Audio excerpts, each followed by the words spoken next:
গম পাইছেনে কেনেকৈ হ'ল ঘটনা গম পাইছেনে মই একো গম নাপাওঁ মই টোপনি গৈ আছিলোঁ মানে মই একো গমেই নাপাওঁ মানে বৈ সেৱা কৰিলেহে মই গম পাইছোঁ তাৰপিছত ক'তো ক'লা মই ভৰিটোত দুখ পাইছোঁ আৰু মূৰত অকণমান হস্পিটেল নগ'লে গ'লোঁ তাই দেখুৱাই ইনজেকশ্যন ল'লে এই ইহঁতৰ লগতে আমাৰ এই ভণ্টিও আছিলে এই মানে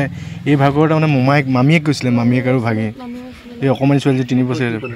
তাই বেছিছে একো প্ৰব্লেম নাই কৈছে এক্সৰে কৰিলে সিহঁতি গোটেইকেইটা বিপুল আমি তাত চিভিলতো কৰাই আহি বেছিকৈ দুখ পাইছে নাই পোৱা এতিয়া বিষটো কমিলে কিন্তু আচৰিত কৰি অকণমানিজনীহে পূৰা তলত সোমাই গৈছিলে 3 বছৰীয়া ভাগিনজনী মানে তাই একো নহ'ল অঁ তাই একো প্ৰাৰ্থনা তাই একো নহ'ল তাই আৰু খুৰী ছোৱালীজনী আমাৰ তাত আছে এতিয়া ঘৰত আছে লেফ্ট চাইডৰ ডেমেজতকৈ মানে ড্ৰাইভিং চিটৰ ড্ৰাইভাৰ চাইডৰ দুখন ট্ৰাকখনৰ এখনো সেই চাইডে মানে আপোনাৰ বেছি হেৰি হৈছে শোকাবহ পথ দুৰ্ঘটনাতেই এই গাঁৱৰ 12জনকৈ লোকৰ মৃত্যু ঘটিল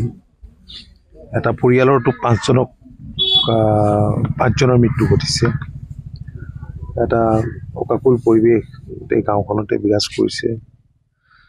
যিয়ে শুনিছে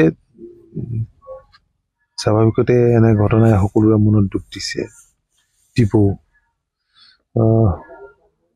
নিশ্চয় এই দুৰ্ঘটনাটোৰ এনকুৱাৰী হ'বই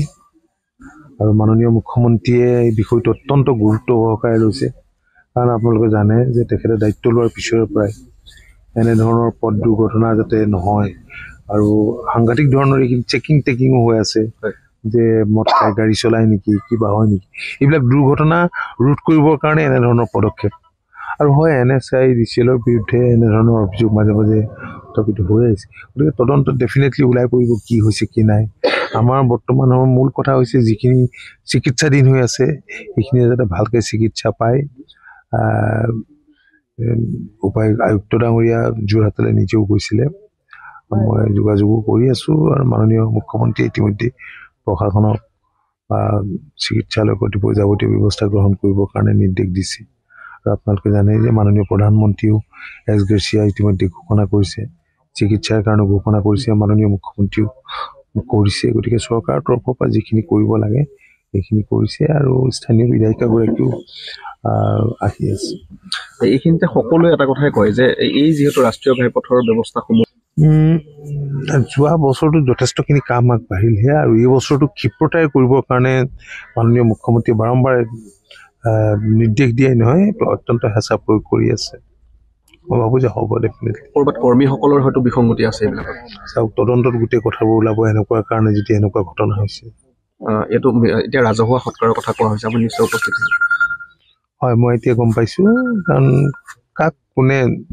কি কৰিব গাঁওখনতে সকলোৱে গতিকে একেঠাইতে কৰিলে ভাল হ'ব বুলি ৰাইজেও কৈছে আৰু আয়ুক্ত ডাঙৰীয়াও আহিছিল জেগা চাই গৈছে ইয়াত অমৃত সৰোবৰ এটা আছে তাৰ পাৰতে সকলোকে দিয়া মই দেখিছোঁ যে সকলোৱে কথাটোত সন্মতি দিছে